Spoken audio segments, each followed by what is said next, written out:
Hey, David, how's it going? Hey, good. Thanks. How you doing, man? Good. We are winding down. School is about to get back, and I just had an awesome summer. It's been really fun. And again, today's discussion on goals, which is what we're going to get into in a second, it's making me reflect on that as we get into fall and kind of resetting some of those real estate goals.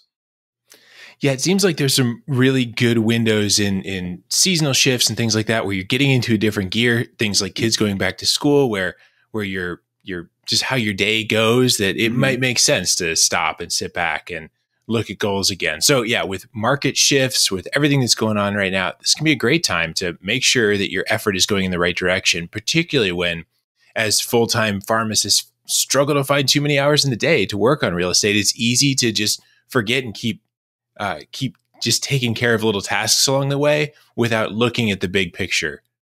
Yeah, completely agree. It's easy to set a goal but not write it down or not be intentional about it. And again, all of us fall victim to this. But I'm excited to talk about our guests today because they seemed really focused on goals. They're really intentional about how they attack those goals, and just came across as goal oriented individuals. And I thought it was a really nice segue for them to talk about that. So Alex and Erin Failaev, pharmacist and physician's assistant. Really awesome individuals with kind of a crazy background. I don't want to ruin the story, but they've done some really interesting things in the real estate space and just have grown very, very quickly. Yeah, they don't just talk about goals, but they also talk about just Right. crushing those goals and way faster than they thought, which is, I think, a fun thing too, about setting a 5-year goal and then watching sometimes that get accomplished even faster. So for them, they went from buying their first rental property to now they're getting close to 50 rental units in less than that 5-year window. Yeah, they really have grown quickly, and they really value the education piece, which I think is important. Again, as our podcast focuses a lot on education and inspiration, they have a ton of background in the learning side of things, and it's clearly that they've done their homework. They apply some of that strategy that makes their investing journey just a little bit easier because they have the education that they need to go ahead and move forward, which is great. Yeah, I think one thing we see as we interview pharmacists that are going through pharmacy school, that pharmacists really learn how to learn effectively and learn Mhm. quickly and learn then how to apply that knowledge.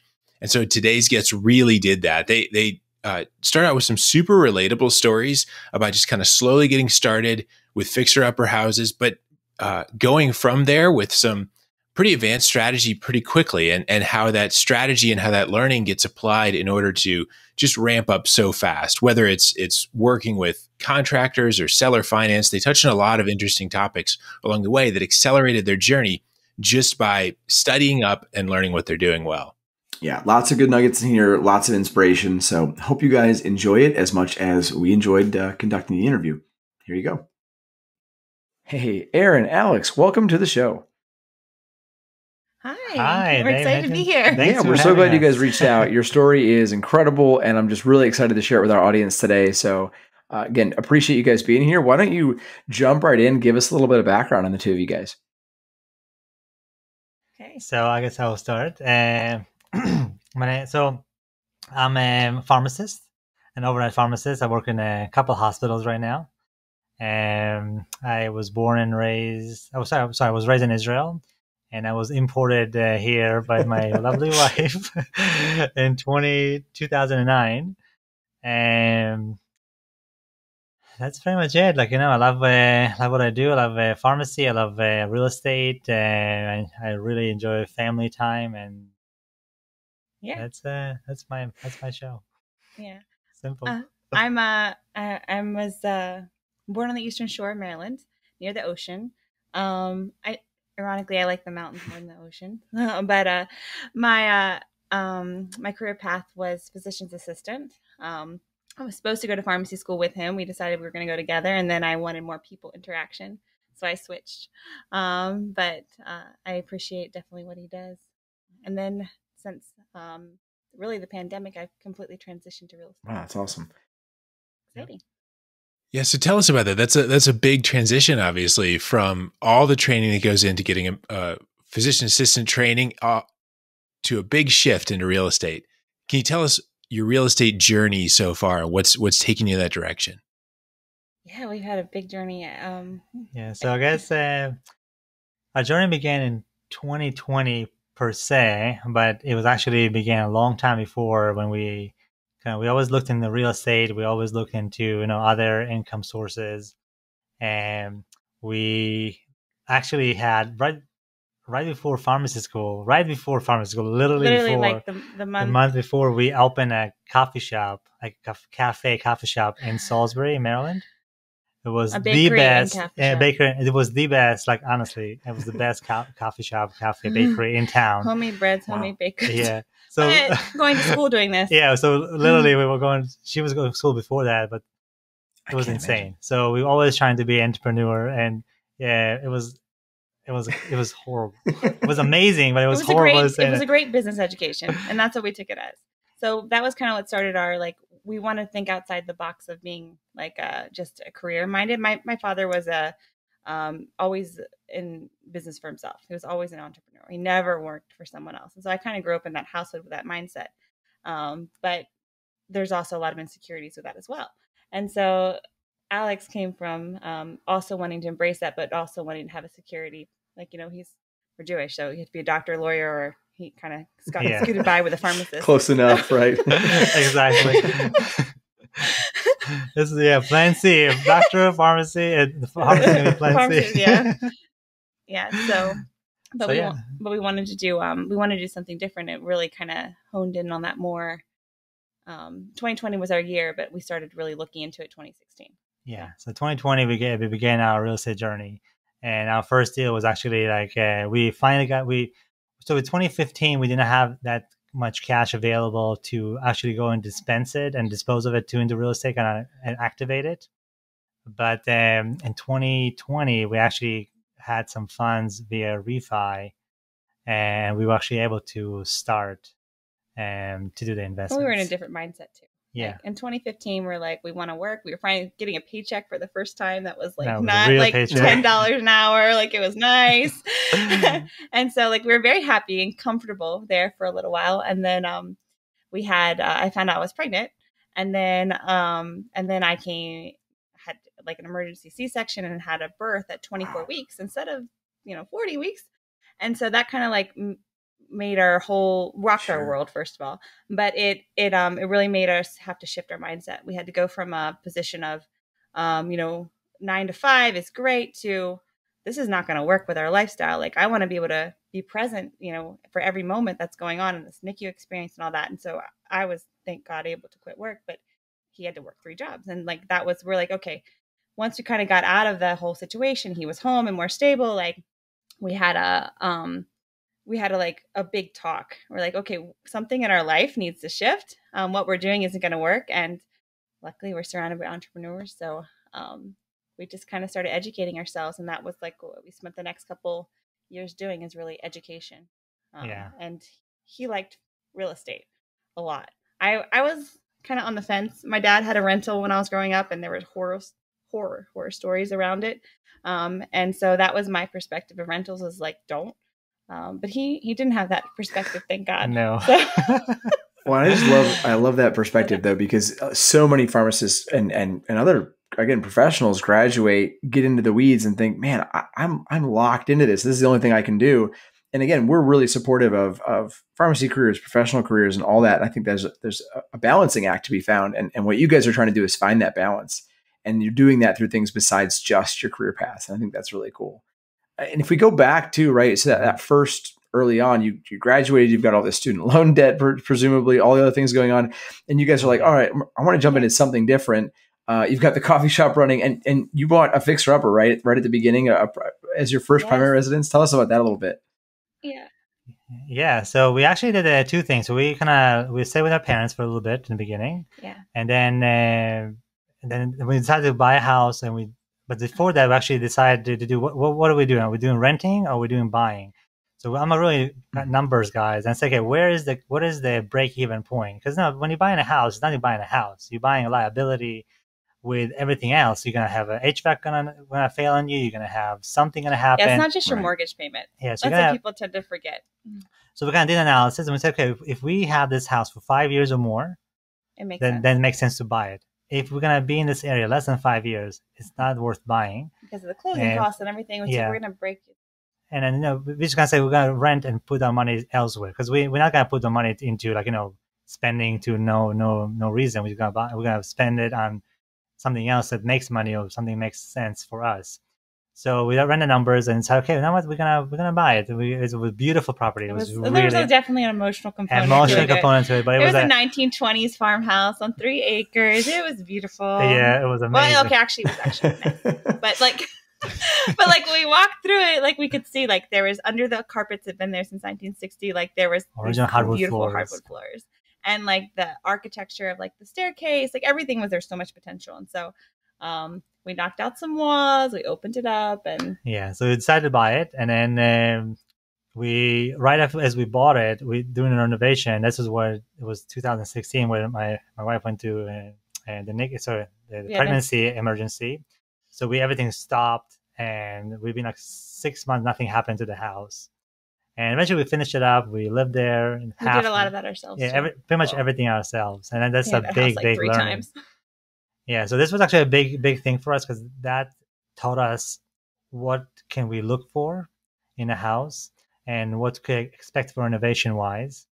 And definitely help us to make our own design. Yeah. So right now, all our properties are very, very similar design-wise, because we kind of copy and paste what we do to our original house almost. Yeah, it's a very clean-cut Joanna Gaines style, like very clean-cut palette. I like to create a palette that I can pop with colors or decorate, but like the background of the structure is like very clean. And the quality of work, we actually know if, hey, we come to the property, we know what needs to be done, how it's supposed to be done. And I can know if, hey, you're undercharging me or overcharging me, because I did it myself and we did it ourselves. So we know what it entails.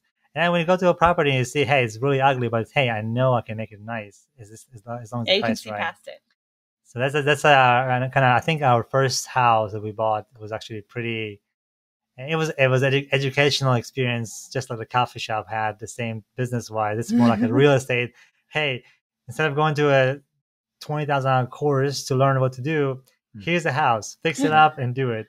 So we did it. Yeah, and it was like he refinished. There's 2,700 square feet in that house, and he refinished all the hardwoods of that floor. And there was the first room he did. You could tell that was his first time doing it. And then by the end, he was beautiful. Now, like he's got it. It's beautiful. That's some work. Wow. So it's fun. It's fun. Yeah. Well, I love that approach of buying a fixer-upper house and fixing it up, that kind of live-in flip for many reasons, but you outlined several of them. Like it helps you understand what to look for. It helps you understand what kind of renovations you're comfortable doing yourself, what you need to hire out, what that might cost. You get to do that kind of slowly at your own pace, and there's so much learning that goes into that. I love the design tip as well. You get to experiment with design ideas that you could put into rental properties or flip houses or whatever you do from there. Any other encouragement for people that are trying to figure out, like, what do I do? Do I jump into a primary residence, or do I jump in for a house that I'm going to rent out and use it as an investment? Like, any other encouragement for people that are sitting on that bubble trying to figure out how to start their investing career? So I'm I think I'm a big believer, if I will do it again, and if I was single or not single, if there's any way, obviously there's a term going around everywhere, house hacking. Yeah. If I can do that, I will do it 100%. If I can get a duplex, and which there's many duplexes that are available, it depends what area you are, I will buy a duplex. I will buy it. If it's trashed, if I can have the money to renovate, I will do it. Or if it's maybe it's a little more expensive, but I can. This is how I'll do it. A duplex or multifamily, a small multifamily, which is still qualify for a traditional loan or conventional loan. That's how I would do it if I was going backwards. However, if you want to buy a regular house, a traditional single family home, if you have the capacity to do something to work, and you kind of buy under market value and kind of add value to it, and you're comfortable not living in a perfect house, I'm okay with that. Some people are not okay with it because they need some time, some space, or to be kind of relaxed at home. It's hard to live in something that you're fixing up. It's hard to come home to a mess or to things. So that's like, so you don't have that personality then. Or you have to be able to have the financial capacity to rent someplace temporarily and at least get the major stuff done. So, okay, maybe I need to do a little project here and there, but like the majority of it's done. And if you're able to get maybe a small rental, that if you're able to support it, I think if you have two people working in a family, maybe you can. that a rental would be okay. You can, there is a different many opportunities. You can buy a rental, kind of have and kind of get a good one and have a property manager in the beginning. I think it's worth it. And that was our condition, by the way. Like I said, I'll only do it. We may manage it initially ourselves, but I'll only do it if the numbers work with the property manager. Yes, exactly. So that's my kind of 2 cents.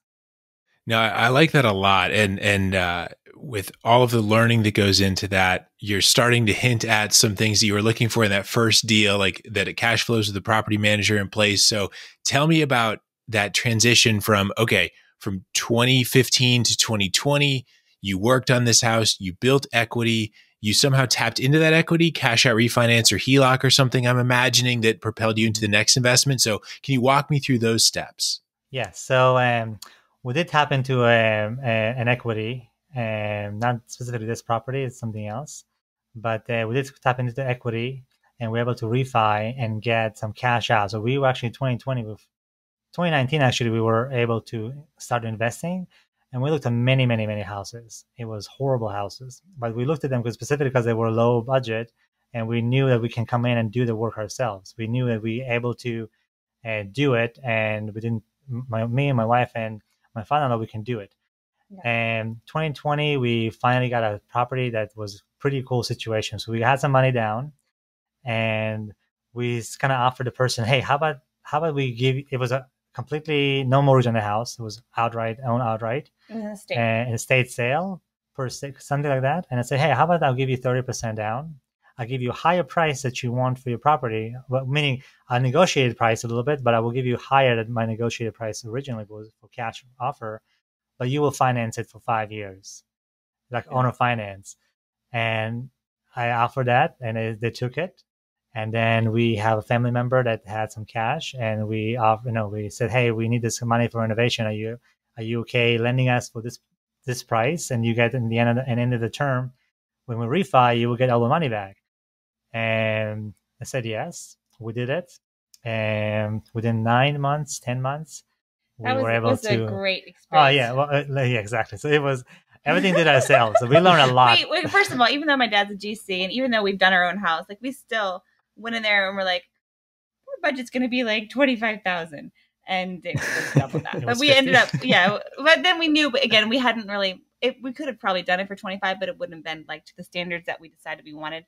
We decided we didn't want to be, we wanted to rent to people. We wanted to have a house that we would be comfortable living in. It didn't have to be all the frills and everything, but if it wasn't something we were comfortable living in, I didn't want it. And so it needed to hit a certain level of standard. And again, we wanted people that would care for the house. And you're not going to get that if you don't show the house has care. Like you're not going to get people that care as much. And we didn't want to have too much maintenance later on. So we actually did all new plumbing, all new electric, all new HVAC. Like we went in and said, okay, now what? We're going to spend all the money right now and not do it later. So there won't be no coals. No coals. That's a big thing for us. So that was a big thing. It was very hands-on. We did a lot of that one ourselves because the budget didn't let for other things. Exactly. We used everything ourselves. Taking the wall down. This sort of thing. You see a house? Oh yeah, this wall has to go out. Like it's okay.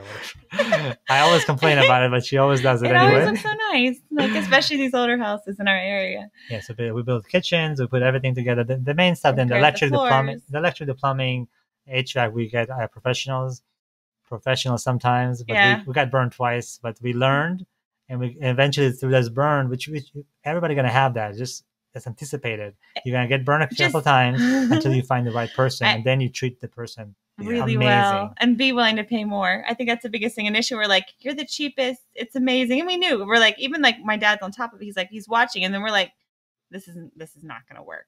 Like like this is like you're putting light switches in stupid places, like I'm not even sure if you're like the how safe your wires are going to be, like we're done. And so like we had those types of deals, and then in the end we found someone who was definitely more expensive, but I trust his work. He shows up on time. He's not drunk or hung out or whatever. Like, like he's there, and it's he's great. And so like, it's worth it. We paid less paying him than we would pay, having this guy come in who's cheaper. But like by the time you pay for all his mistakes and you're, the liability of it's not worth it. Two really important things I want to unpack that you said that I love. The first is your rule about making the property something that you would want to live in. So when my wife and I started investing, that was one of the rules that we had for ourselves, was that we were not going to buy a place that we would not live in ourselves. We would not treat it in a way that we wouldn't be comfortable with. Right. And I think that's really great. I love when people kind of establish these rules around the philosophy of investing, right? Because it's not just a play for money. We talk a lot about the finances and the numbers here, but it's a lifestyle in a way too. And so I love that you've approached it that same way, because I know a lot of people that do that. The other thing I want to make sure we go back to is, you started off with owner financing, right? And some of our listeners may not even know what owner financing is. So can you break down a little bit for me? What is owner financing quickly? And then why choose to go that route? So owner finance is actually a really cool thing. And it usually works in a very specific situation where the person that owns a property has no mortgage on it. Maybe there is some mortgage you can do, but most likely no. Mostly you have to have like a zero mortgage outright. And the good thing about it is, first of all, if you own a finance, there's no hoops to run to go back through lenders. Second thing, if you have X amount of money, let's say you have $100,000 and the property costs you $80,000 and you need to renovate it with 60, well, you need to have $40,000 coming from somewhere else. Versus if you have an owner finance that will finance the whole property and you just put 20-30% down, you now have the property to renovate, and you can do all the work. And once you finish the renovation, you can actually do the refi through a traditional bank or mortgage company and get all the money out, and you still have that ability. So owner finance is a really great tool, specifically if it's a gentleman or family owned it forever and they want to sell it, and then you can actually offer them maybe a little higher price. They charge you a premium for the interest, but it's very easy to work with, and it's keeping your cash in your pocket to do other things. And as long as you know what you're doing, that's a really good strategy if you have a little bit not enough money to pursue. So this can help you to if you know somebody specifically that can maybe own a finance for you, that's a really good way to start. And it's a little less riskier, and meaning your money is still available to do the right job for the property. It's a great tool to keep in the toolbox, right? If you see a situation where it makes sense and it can preserve capital or give you opportunity to get a deal that someone else might not be able to take down, I think it's great. That's why I want to make sure we hit on that. Yeah, absolutely. Yeah. You also mentioned a lot of in there about contractors that may not always be the best. And I think that those of us that have been around this long enough, we all have those stories of people that we hired, that we had this expectation, we thought that would be a good fit. Something happened, it wasn't a good fit. So I think that that's a point of stress that a lot of people have when they go into remodeling a property, is like, how do I find a contractor that's good? How do I identify that? And if there's a lack of fit, what do I do? Like, how do I resolve that quickly? So having been through that with both good contractors and bad contractors, what advice would you have for people that are out there looking for a contractor to work on their house? So recommendation would be the best. Obviously, you want to have that doesn't. Yeah, and that's something that can blow in the face, because people are kind of recommending people. I hate people recommending or giving advice on something that just people like to do advice. And they say you should probably think about it before giving advice, because you're really gonna, it's affecting other people significantly. But as far as I think you should be there when they do the work. You should be there, or you should as much as possible and understand what they're doing. If there's red flags that's happening, they want money more upfront. They want more. They didn't do the work, but they want to get paid for that, and they're not showing up. Unfortunately, I think everybody will get burned one or twice. That's the way it is. The biggest thing for me, I think, when you find somebody, the right person, and they're charging you and the right amount, and it was a little bit more, if you do the right job, you definitely want to keep them in hand. Other thing I want to mention also, sometimes I have some guys that give me a bid. I know it's underbid. I know they're giving me a low price. I understand the work that needs to be done. And they might be they're good guys. Yeah, and I will take the bid, and I will let them work. But in the meantime, when I see the work is more and more and more, I actually come to them and say, "Hey, I know you told me that's $3,000. I know for a fact that you are way over. You're way under the budget. You're way under, whatever. So I'm actually paying him more. Recently, I just paid like $2,000 more because I knew that what he told me was not right. But I didn't want to tell him right away. And my strategy was to say, hey, you know what? I want you to see, and I want you to understand that I respect you and I understand your work, and I will pay you. If they're doing a good job. Yeah. And no, this guy, I know him. This guy is Yeah. good, and he did it the right thing. And I said, okay, I know you did underbid me. That's $2,000 more because I know it's not right. And that's a huge. Next thing it happens, if I need him or somebody else needs him, guess where he I comes. was gonna say, my as soon as you property send him a first. text, that guy's like, That's a "Yeah, big I'm over. thing. What do you need?" Exactly, and he knows I'm truthful, and like, I mean, I'm honest, and he's honest. So that's end of the story. And I'm keeping him. He's my guy, and I have other guys, Yeah. but so treat them right. Treat the good people right, and get And rid fire of the other ones fast. faster. We walked into a property one time, and just recently, the guy was like a cheaper guy, but he presented really well. And he was good, but his subcontractors were not. And he goes in, and the drywall was hung Upside down, backwards, literally. Like, and I say, I never saw a black drywall ever in my life. I said, are you sure it's right? I said, yeah. I said, well, it's upside down, right? It's backwards. Oh man. And obviously he's not with us anymore, but it's still happening. You just testing. If you can test some contractors in a small job, see how they perform. If you can, obviously, but just prepare yourself. Just prepare yourself. It's not the end of the world. You're gonna fix it. Just have a budget for it. Yeah. And you make a really good point too about how it's a two-way street. Like I've talked with contractors that have got messed over by investors that aren't solid investors either, where they, don't pay them and it becomes a fight or things like that. But taking care of people, paying a fair rate, paying it right away, being honest and truthful with that helps that two-way relationship. And that sounds like you found that for the long term, that's helped you in your growth here, because you're not just on this one property anymore, right? Like you've expanded substantially since just the last couple of years, right? Can you tell us about that for a little bit? Yeah. So I'm going to touch on that point. So, my biggest thing, I love partners, and I select my partners very, very carefully. And right now, at the end of this month, I'm not sure when the recording is, but at the end of this month, we're going to be around 50 units.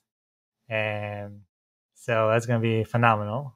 But I use that for the strength of partnership, where I am the operator, I am the guy that create the deals and run the numbers. She finds the deals. We kind of make it happen. And the one partner actually is a good friend of mine. He helped me during the pandemic to send some care packages to my family, like vitamins, whatever. It was scarcity, but he sent them over. I said, hey, I want to help you out. I'm doing this virtual tours a little bit. If you want to come to your pharmacy, I do it. Next thing I know, talking about real estate, he comes to my renovation. I say, oh, cool, you're doing this. I love this. I say, yeah, okay. And next thing you know, we bought many properties together now. And the other property another partner is actually, she started as a private lender, and I said, hey, I just need 20K for X amount of time. She's kind of testing the water both ways. She tested me, I tested her, and next thing I know, I'm paying her back within 9-8 months, in full everything. And I say, hey, I have this property coming out, like this package of properties coming up. Do you want to invest with me? And yes, and this investment was amazing. We bought it so amazing, and it's crazy. So through partnership, we analyze the deals and we just purchasing them. But I always negotiate from a strength and from numbers wise. So my negotiation, this is why I actually grew so fast. And I think also it's in a community we known to be, if we say something and we commit to something, that's going to happen. If I say I'm going to buy your house, I'm going to buy your properties, that's going to happen. No, most likely than not, 99%, unless something terrible happens, which will never happen, hopefully not. So that's kind of a big thing. Our word is a big thing, and people kind of trust our word. So, and also my negotiation, when I do look at the properties, I want to have a lot of equity in the beginning. But the way I come up and I kind of present myself, say, hey, you want X amount of dollars. I think it's 100,000 too much. Let me give you X, Y, Z. I'm writing an email with my numbers, why I'm giving the numbers, and then the negotiation works because they understand where I'm coming from, and then the price was incorrect. Obviously, I'm telling him I'm an investor. I'm not, I'm here for the money, so I cannot have, I'm not going to buy it just for cost. I need to be less than cost. And I have to walk out of the room when you yeah. negotiate. My mom taught me that. When my mom buying clothes for me back when I was little, that's her thing. She go into in Israel, so different culture completely. Different culture. She go into a store. The person tells her, "Hey, it's gonna be $100." She immediately say, "I'll buy two for 50." and then there's a gap, and then eventually they come up. And the thing is, she said, always be willing to walk out. If it doesn't work out, just walk out. If they want you, they will come to you. But again, I'm almost fair, and so the deals we're having is amazing. We're about 50 units almost this month, and I'm really proud of myself and my wife and our partners that we. It's a lot of work. It takes a lot. You learn every day something new. You get texts from property management. Like today, we have something happen. I don't think I can tell yet, but 7 o'clock in the morning, I get a phone call say, "Oh, it's not good." But it's always good. It's always fine because we have the system in place, which is a big thing. System he's been really good about developing because his background, so before he was a pharmacist, he had a degree in economics and logistics, and so like he's really good with numbers and like systems, and so that's his strength. This past like 6 months has been really developing the system so he can take himself out of the equation. That's what I'm trying to do, replacing myself, putting somebody else in there, going up, and then the same thing, replacing myself and go higher. Because that's how we scale. Like the first project, we did it all ourselves. Like we had to bring in people for a few things, but we did it all ourselves. But that's not scalable.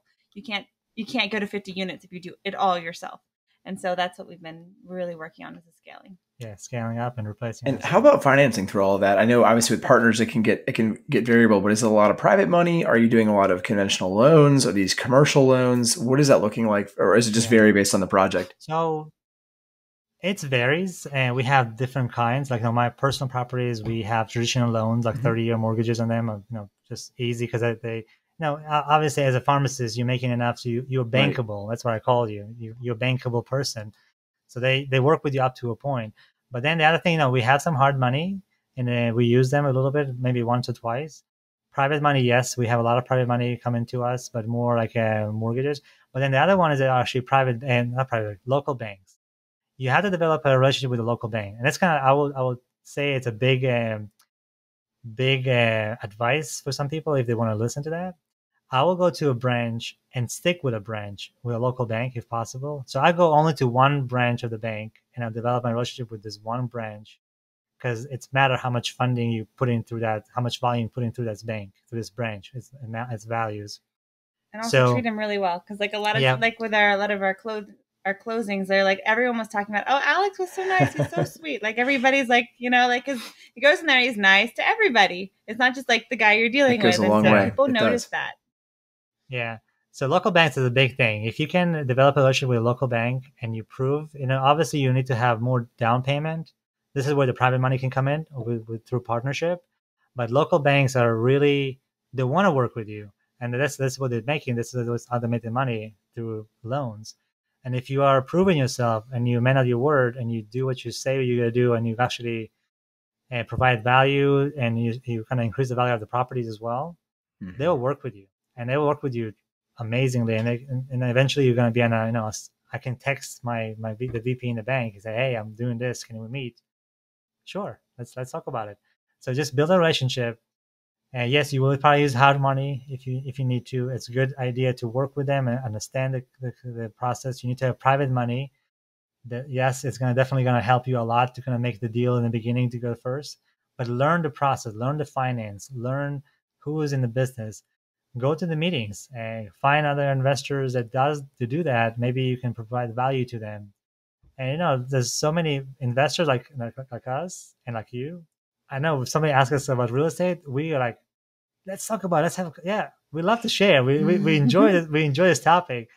So that's why kind of my 2 cents. And if you want to learn something, find somebody that does that. I'm 100% sure, unless they maybe they're old school and they don't want to share anything, but they will talk to you about everything. They'll share with you this, because most people are, I'm an abundance mindset, saying, there's plenty of things to do. If you buy this property instead of me, I can find something else tomorrow. There's so much to do. So I guess that's my Yeah. my mindset. Well, guys, I love it. You went from a live-in flip and taking a few years to do that to suddenly just like stepping on the gas and stepping on the gas hard, picking up like now almost 50 rental units here in just the last few years. So with that story of going from just 1 to 50 in a few years, what's next? What do the next few years look like for you guys? Ooh. So next few years, actually, we're looking into the Airbnb space as well. But my biggest thing right now, and that's why we build a community as well. I think we're at a point where people are asking us a lot of questions, and they want to kind of learn what we do, especially the pharmacists, healthcare professionals. So I'm trying to be the guy that in the community in our space in the area that, hey, you want to talk real estate and healthcare professional, you talk to this guy. So I'm trying to build myself that way and provide value to all to anybody who wants to. So I'm kind of trying to see if I can grow bigger with other healthcare professionals, just to take be the group To do the bigger deals. Exactly, the bigger deals, not the small one. Yeah. But that's our next goals. And we have other projects coming up, like we talking about aquaponics maybe, and like really cool stuff that. And my biggest thing is like to be financial free and just be full time in real estate as soon as I can. But I do enjoy the pharmacy work. I think the overnight position gave me a lot of freedom during the week because it's a 7 on 7 off, so it's giving you freedom a little bit sometimes. What about you?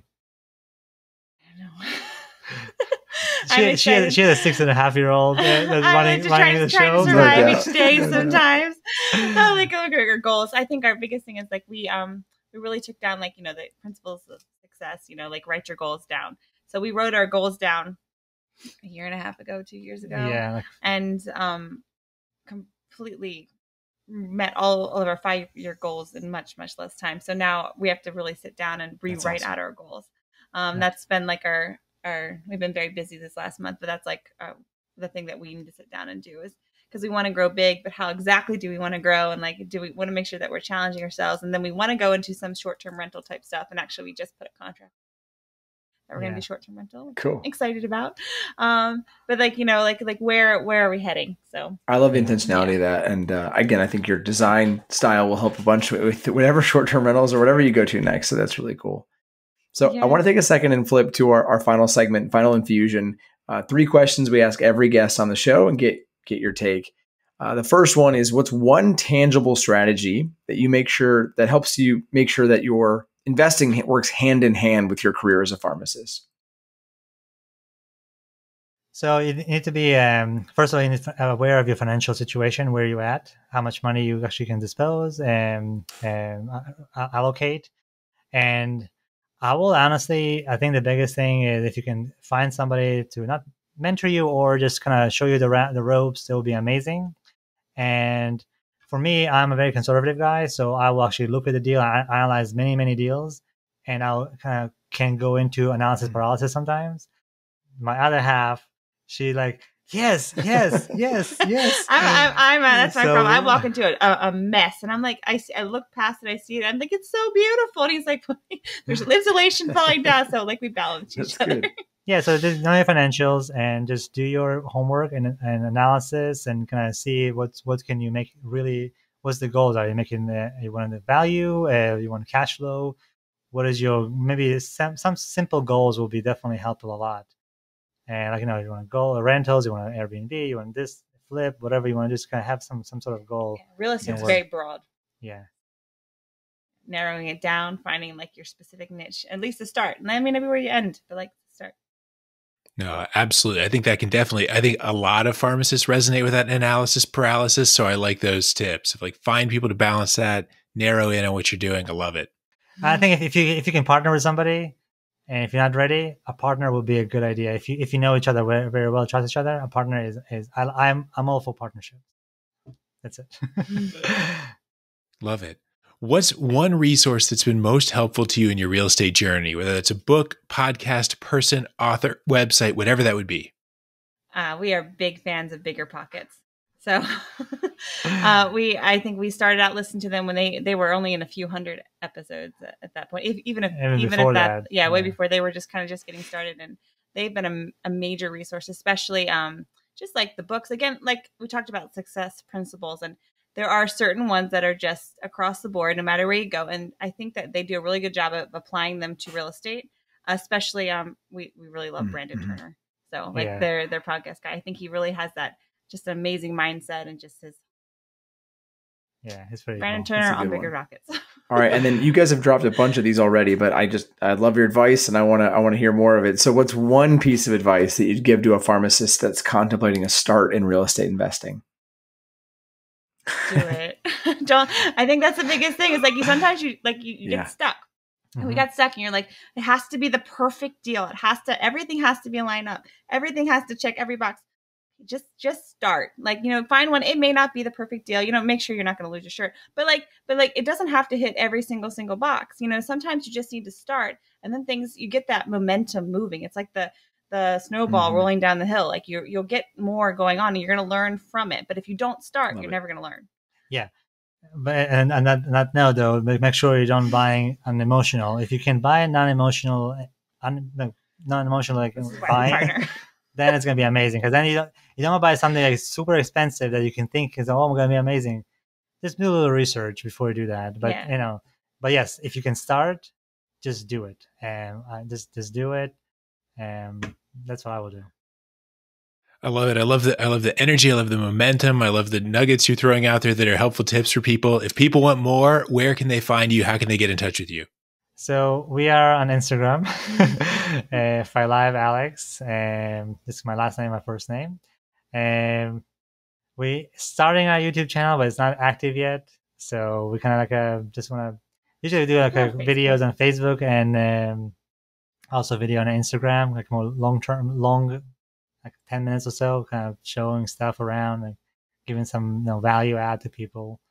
But yeah, Instagram would be probably the best thing to find me. We'll make sure to put that in the show notes so you can find everybody can reach out if they want to connect with you guys. And again, really appreciate you coming on the show tonight, sharing some awesome wisdom with us, and really excited to see where you guys go in the future. I fully anticipate having you guys back on the show in the future just to talk more about what you've been up to. So. I really hope so. Yeah, it was so much fun. It'd be fun to see. Yeah, hopefully we're gonna get some really cool deals. Say, hey, you have to exactly. That's what we want. I love it. Well, thanks again for joining us, guys. Really appreciate it. Thanks for listening to the YFP Real Estate Investing Podcast. If you like what you heard on today's show, please leave us a review and subscribe to the show so you never miss an episode. If you have a question, know someone that would make a good guest, or want to connect with Nate or David, head on over to yfprealestate.com and join the growing YFP Real Estate Investing Facebook group. As we conclude this week's episode of the YFP Real Estate Investing Podcast, an important reminder that the content in this podcast is provided to you for your informational purposes only and is not intended to provide and should not be relied on for investment or any other advice. Information in the podcast and corresponding materials should not be construed as a solicitation or offer to buy or sell any investment or related financial products. We urge listeners to consult with a financial advisor with respect to any investment. Furthermore, the information contained in our archived newsletters, blog posts, and podcasts is not updated and may not be accurate at the time you listen to it on this podcast. Opinions and analyses expressed herein are solely those of your financial pharmacist, unless otherwise noted, and constitute judgments as of the dates published. Such information may contain forward-looking statements which are not intended to be guarantees of future events. Actual results could differ materially from those anticipated in the forward-looking statements. For more information, please visit yourfinancialpharmacist.com/disclaimer. Thank you for your support of the YFP Real Estate Investing Podcast. Have a great rest of your week.